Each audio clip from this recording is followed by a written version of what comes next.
is suddenly a nightmare. Passenger train wrecks are always catastrophic.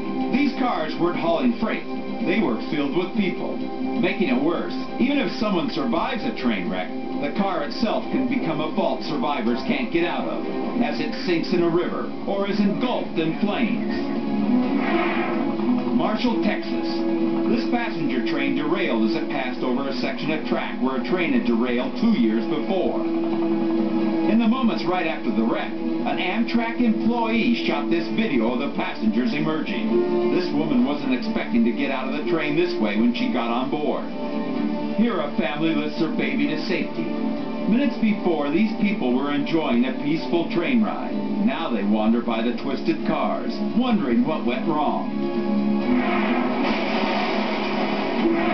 January 1987, Chase, Maryland. The engineer of 3 freight locomotives ignores 2 signals, warning him not to switch to another set of tracks.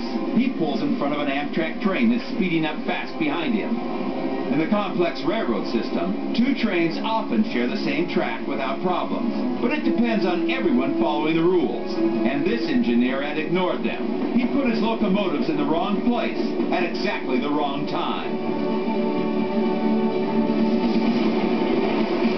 The Amtrak train was going over 100 miles an hour when it slammed into the locomotives. They exploded. Then the Amtrak cars slid down the rails. Experts said the force of the collision was bigger than a blast from 320 pounds of TNT, enough to level a city block. Within minutes, doctors and firefighters rushed to the scene and started helping the trapped survivors. They were overwhelmed by the destruction.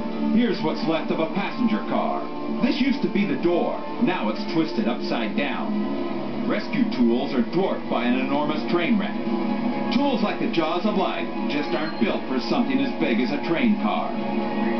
16 people were killed in this wreck, and 170 were injured.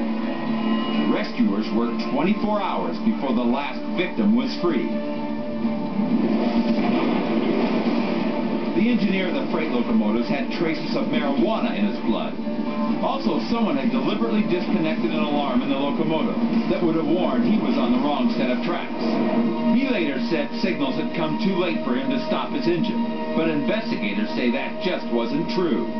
He was indicted for manslaughter by locomotive and sent to a Maryland prison.